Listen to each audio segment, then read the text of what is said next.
Assalamu alaikum wa rahmatullahi wa barakatuhu.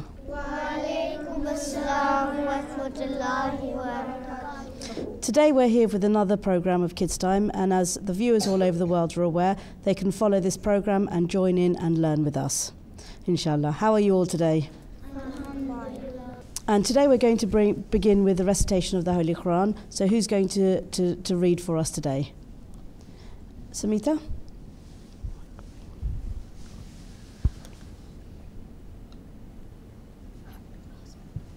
أعوذ بالله من الشيطان الرجيم بسم الله الرحمن الرحيم اللهم إنا نجعلك في نحورهم ونعوذ بك من شرورهم.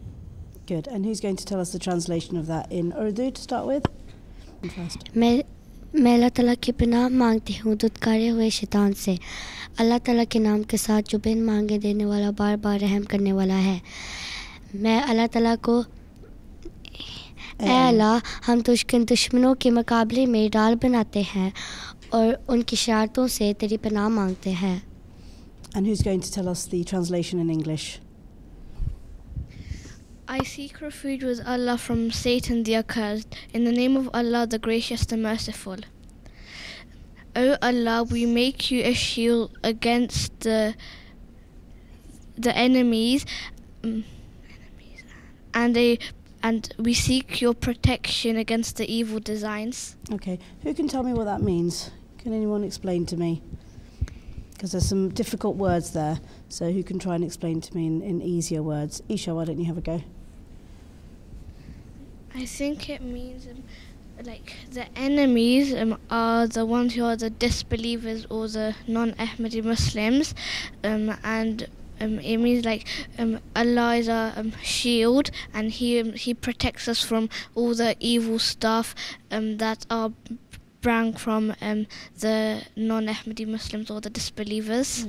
I mean, this dua is a very special dua that Hazur Ayadullah Ta'ala bin Nasir al-Aziz asked us to read specially a few years ago when it was the centenary of the Khilafat. And Hazur said that we are coming into the 2nd century of Khilafat, and this dua we should make sure that we read it as often as we can, so that we are protected and all Ahmadis are protected from those evil people, those people that want to cause us problems. So can you tell us some examples? As Ahmadi Muslims, we suffer persecution. Who knows what persecution means?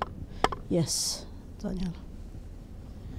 It means like if you go to Pakistan, if you say La ilaha illallah or you say this on you, they'll kill you or they'll put you in jail. Yeah. So what persecution is being harmed by somebody else for something that you believe in or something that you do. So there's various types of persecution, and as you gave a good example, that in Pakistan, if an Ahmadi says that they're Muslim, or if they try to say the azan, they are persecuted, they're harmed because of their beliefs. So that's one of the reasons that we say this dua, because we want Allah's protection. And as it says, Allah's a shield. In the previous programs we talked about umbrellas, didn't we? So like umbrella stops us getting wet. So Allah is like a shield that stops any harm coming to us. But as we all know, we have to ask Allah for His protection, and we have to ask Allah for His help at all times. Yes, Barira. Also, does this prayer mean that when you're getting leaded to bad intentions and bad stuff, you have to read it? And also, does persecution also mean being threatened or blamed without any reason? Yeah, persecution is something that you're being harmed for, and being persecuted because you're Ahmadi Muslim is you're being persecuted, you're being harmed, or they're trying to harm you because of your beliefs, because you believe in a certain thing that there other people don't believe in, and they don't want you to believe in the same things, and so they're trying to harm you because of that. Okay. All right. Now, you know that we talked about in Pakistan that there are problems there because some of the people that are not Ahmadis they're persecuting the Ahmadis. So what types of persecution are there? What types of persecution can there be? Yes, Dabir. killing. Yeah, people are killed for having certain beliefs. Inaya? There's bombs. There's bombs and people are harmed and hurt. Yes, Nahia. Some people get put in jail. Yeah, some people get put in jail. So there's different types of persecution, and those are the people are persecuted for saying Assalamu alaikum. So here we live in a country that's not Muslim, but yet Ahmadis and anybody else are free to say Assalamu alaikum to anybody they want to. They're free to say the azan. They're free to call a mosque, a masjid. Whereas in Pakistan, Ahmadis are not allowed to call their mosques masjids. And that's one of the offences. They consider it as an offence if you call that building that we would say is a masjid. You're not allowed to do that. And in some cases, there's some La ilaha illallah Muhammadur Rasulullah has been written, the kalama has been written on Ahmadi mosques, and the police or other people have gone and painted it out. Can you imagine a Muslim person painting out the kalama? It doesn't make any sense, does it? And they say that because we are Ahmadis, they consider us to be not Muslims, and therefore they say we can't say those things. But that doesn't really make any sense. Anybody should be able to say the kalma. Anybody should be able to say assalamu alaikum, because it's a Muslim declaration, but anybody should be able to say it. Isha. Also, some of the sometimes the bad people think that in our masjids they think that us Ahmadis, we teach children terrorism and that our religion is like fighting and killing. Well, I think most people do recognise that Ahmadis don't teach their children terrorism and they don't teach their children fighting, and that we all know what Islam means. Islam means peace and submission to the will of Allah. So it's a very peaceful religion, and there are people that have misinterpreted the teachings of Islam and have used Islam as an excuse to harm other people. But what Islam says is that when you kill one person, it's like killing the whole world. It's like killing the whole mankind. So you're not allowed to kill other people, and you're not allowed to kill yourself. So those are the things that Islam teaches us. Yes, Bira. You know, you said in Pakistan you can't say Assalamu alaikum to people and you can't call the mosque a masjid. Could you say all this stuff in English? Would you still be put into jail? You can be if you tell people that you're a Muslim and you're an Ahmadi Muslim, then you could be put in jail for those things in Pakistan. Like you said, if you kill someone, it's like you killed the whole mankind. But what if you're doing it for your own defense? That's different. But if you're trying to harm somebody for no reason at all, what that means is that you're harming the whole of the community by killing that one person. Okay, let's go on to the hadith. Okay, who's going to do the Durood for us today? Yes, Amdul Raqib. Allahumma salli ala Muhammadin wa ala ali Muhammadin kama sallaita ala Ibrahima wa ala ali Ibrahima innaka Hamidum Majid. Allahumma barik ala Muhammadin wa ala ali Muhammadin kama barakta ala Ibrahima wa ala ali Ibrahima innaka Hamidum Majid. Good. And who's going to tell us the hadith now? Hamza? Al-Muslimu man salim al-Muslimuna min lisanihi wa yadihi. Good. And who's going to tell us the translation in Urdu? हकीकी मुसलमान वो है जिसकी ज़ुबान और हाथ से दूसरे मुसलमान की महफूज रहे. Okay. And in English, who's going to tell me to be in English? Yes, Saqib. Fareed. A true Muslim is he who keeps other Muslims, is he who protects other Muslims from his tongue and hands. That's right. So a true Muslim is he who keeps protected other Muslims from his tongue and hands. Who can tell me what that means? Yes.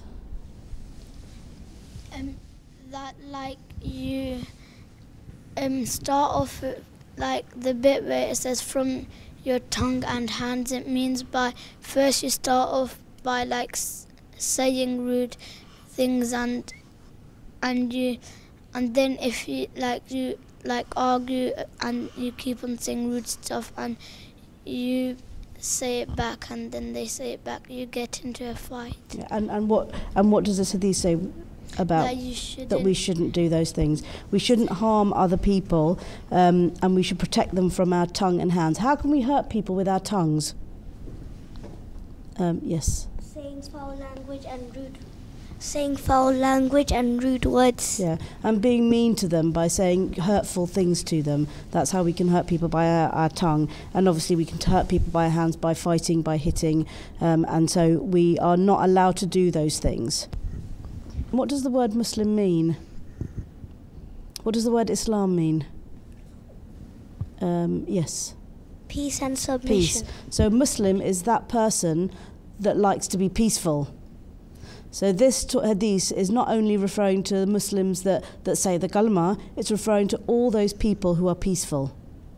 So if we're looking at all those people who are peaceful, then it means everybody. It means we're not allowed to harm anyone by our tongue or by our hands.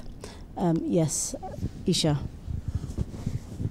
When you were talking about what the hadith meant, it also means that a true Muslim is one who doesn't hurt someone verbally or physically. Yeah, that's right. So when we are, it also talks about not backbiting against them, not talking about people behind their backs, not abusing them, and it means all people. So it means our brothers and sisters. It means our mums and dads. It means the way we talk is very important. The way we behave is very important. And if we fight with our family members, then that often goes on to mean that when you're older, you will fight with other people. So you start from a very young age. And it is easy to say mean things. But remember, once that mean thing has gone out, you can't take it back again. You can always say sorry, you can apologise, but that mean thing was still said by you to that other person. The harm that you caused that person has still been done. So Islam teaches us to control ourselves, okay? To control, so that means thinking about what you're going to do. And we talked in the past about when you become angry, what you are meant to do. Does anyone remember what we talked about previously? When you're angry, what you're meant to do? Before you say something, before you do something. Isha? Think before you act or speak. Think before you act. Anything else? Yes, Samita. Think what you're going to say. Think what you're going to say. Yep, Barira? Read Auzubillah. Yeah, read Auzubillah. That's what I was looking for. Because we're asking for Allah's protection when we read Auzubillah. Auzubillahi minash shaitanir rajim. I seek refuge with Allah from Satan the accursed. So we're trying not to go down the path of Satan the accursed. We're trying to calm ourselves, control ourselves. And it says that if you're getting angry and you're standing up, you should sit down. If you're getting angry and you're sitting down, you should lie down. You should drink a glass of water. You should do all these things to calm ourselves so that we don't say these mean words. We don't harm anybody else by what we're going to say. And this is very, very important practice and a very important part of Islam. Yes. My mum told me if you slap somebody, it's not giving peace to other people. No, it's not, is it? Because if you slap somebody, then they might want to harm you back, and it's just going to end up going on forever. So it's better to speak rather than fighting. Yeah, it's better to explain yourself. And it's true, we might have situations where when we're small and when we're big, where people say things to us that we don't agree with. But what's the best way to deal with that when we don't agree with something somebody is saying? Yes.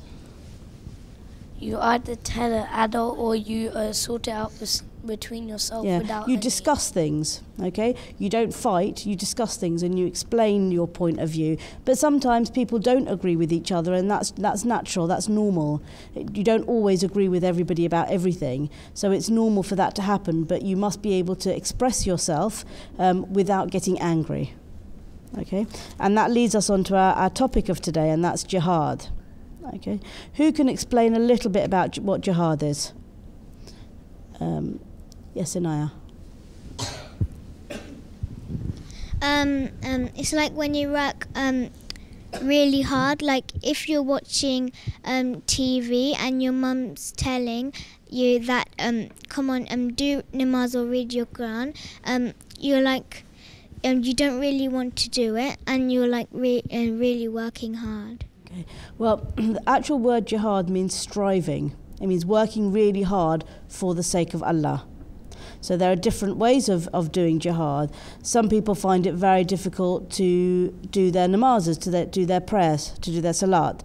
So they might find it difficult to wake up in the morning or find time to do those things. So their striving is for them to try and make sure they keep and do the salat as Allah has asked us to do, and obeying Allah. Some people find it difficult to take out time to read their Holy Quran every day, as we're meant to. And their jihad might be concentrating on doing that. Some people might love their money so much they don't want to give any of it away.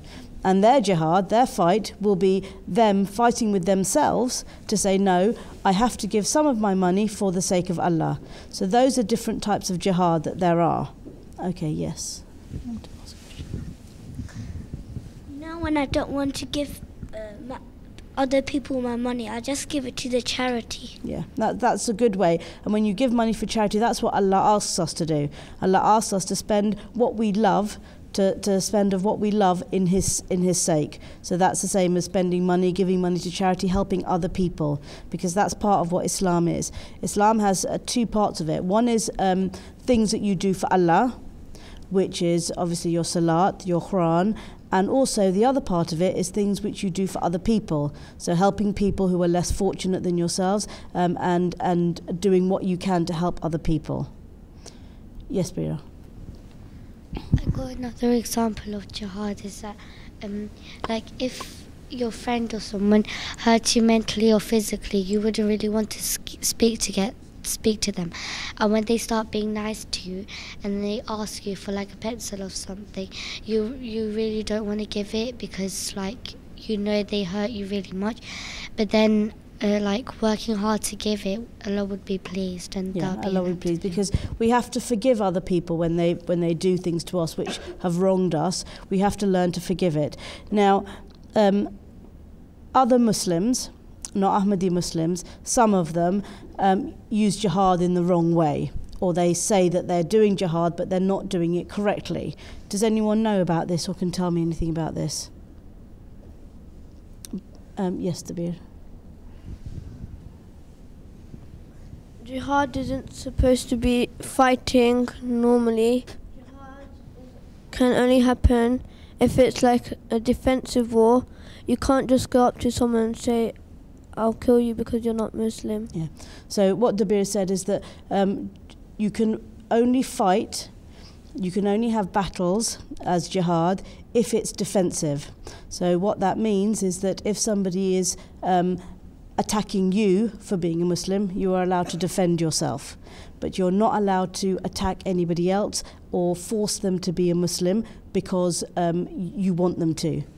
People's belief is something is a matter of in their heart and in their minds, and only they can decide, and they have to think about themselves what they want to do, and you can't force somebody to become a Muslim because you want them to, or by fighting them or by forcing them. Yes, Barida. You know Hazrat Mirza Ghulam Ahmad Qadir al-Islam, when he used to get abused or something from other people, he didn't used to say about stuff face to face. He used to write everything down, like not bad words or something. He would write to make them understand why he doesn't want to fight, or the reason why he doesn't believe in that, and then he'll give the letter instead of like fighting them with a sword. That's right. So the promised Messiah alayhi salam, when he came, he said that it's not necessary to fight people to make them believe in Islam. What's important is that you write and you explain and you speak to them and you explain to them. And that's why there's an English saying, which is the pen is mightier than the sword. And what that means is that if you write something and somebody else reads it and they change their beliefs because of what they read, that's much more powerful than somebody changing their belief because you forced them to. And this is the real jihad. That's the most important part of jihad, is that changing people's minds and their beliefs by what you say to them and how you say it to them. and what you write and how they read it. And that's why it's very important that we learn how to express ourselves both by writing and by speaking. Yes.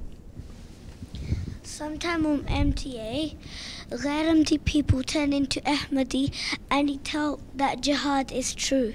Yes. So jihad is a concept in Islam, but it's the way we understand it.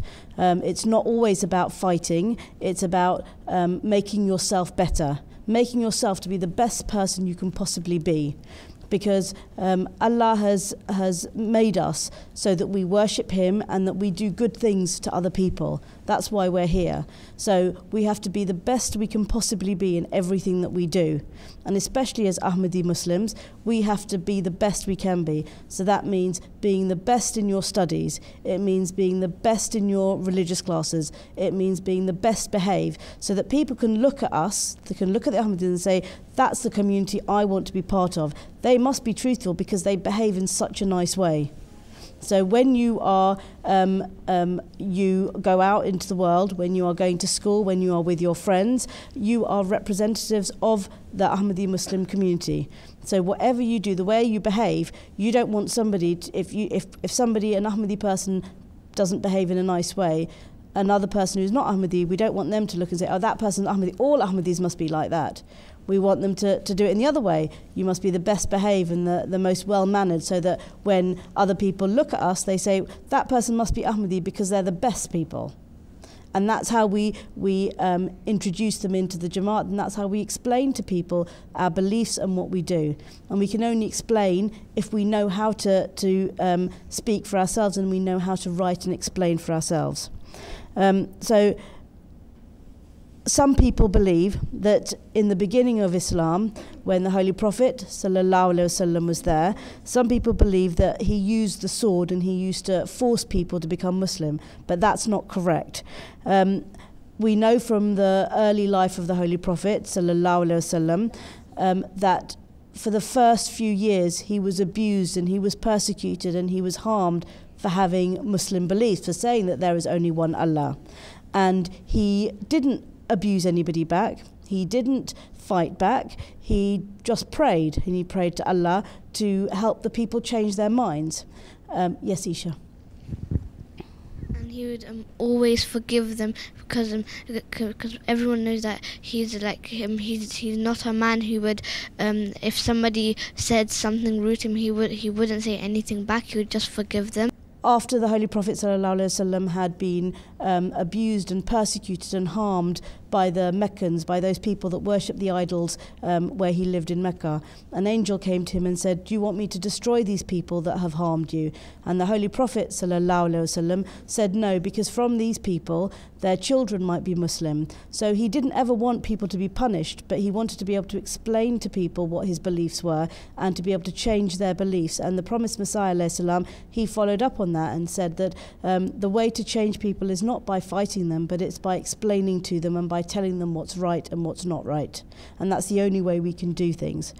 So some people feel that the only way to defend Islam is to fight those people or to fight other people, but that's not the correct way. The way to defend Islam is to tell people about Islam so that they can see how beautiful Islam is, to see how amazing Islam is, for them to want to become Muslims, rather than if you try and fight people or harm people, then they're going to turn away, aren't they? They're not going to want to be Muslims. They're not going to want to be part of a faith or a religion that wants to harm people. And that's some of the problems that we are facing in the world today. And you, as representatives of the Ahmadiyya Muslim community, need to be able to tell people that. So sometimes in school or when you're out and about, people might think that because you're a Muslim, you might be involved in harming people, or you might think that that is good. So you need to be able to say, no, that is not good, and that's not what we believe in. And the motto, as we all know of the Jamaat, is love for all, hatred for none. So we have to remember that that is a motto that we have to use every day in our daily lives. It's not just something we say, but we have to practice it by saying that we don't have any enemies. We don't want to have any enemies. We want everybody to be part of one community, and we want to be able to live peacefully together. I think some of us have got some things to show. I made a diorama of a habitat for my homework, and then I got a homework award from my teacher. Let's have a look at the thing you made. Put it up so that we can see. Put it up to the camera. So it's a habitat of what's living in your habitat? Fishes, a crab, a octopus. So it's a model of the sea. Yeah. Different animals in it. It's very good. Well done for doing well in your homework. Okay, so let's go round. I'm going to write a sum on the piece of paper.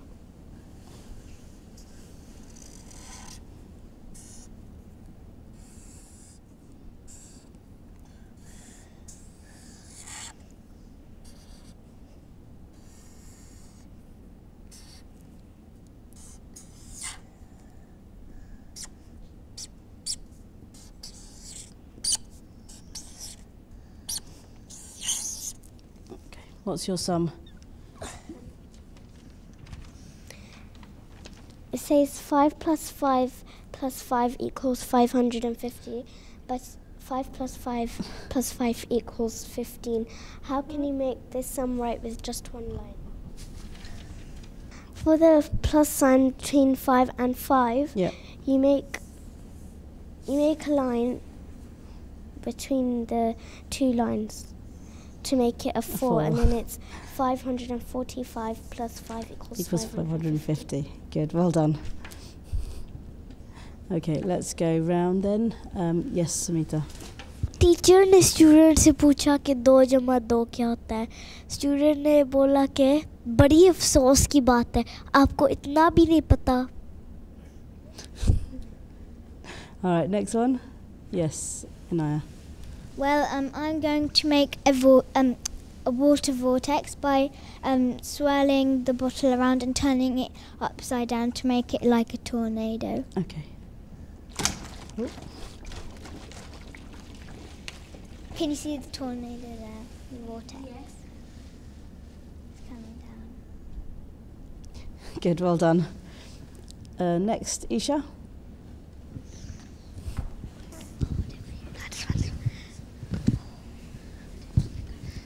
I made this card at home, and I wrote kids' time on it with a clock and a globe, just to represent like everybody around the world is watching kids' time, and I just outlined everything just to make it into more details, and I made colours and put a little cloud around the kids' Good. time. Well done. Yes, Brina. To do a trick with Nahya. Okay. Well, firstly, you tell the other person to hold their fingers like this, You need to. and then you do this, and then you tell them to shut it and open it. Then you do it again, shut it, open it, and then you do it at least 3 times, shut it, open it. And then with your fingers, just slowly keep on doing that, and the other person shouldn't put force on it, and then it would eventually touch together. And their fingers move together by themselves. Yeah. And it works because your fingers... It's because you've been doing it so many times, yeah, you're just and naturally like moving it magnet. towards again. Good. All right. Yes, Nahya. There was this patient, and he said, "Doctor, I've got a problem. I can't remember what I just said." And then the doctor said, "When did you first notice this problem?" And then the patient said, "What problem?" Good. Yes.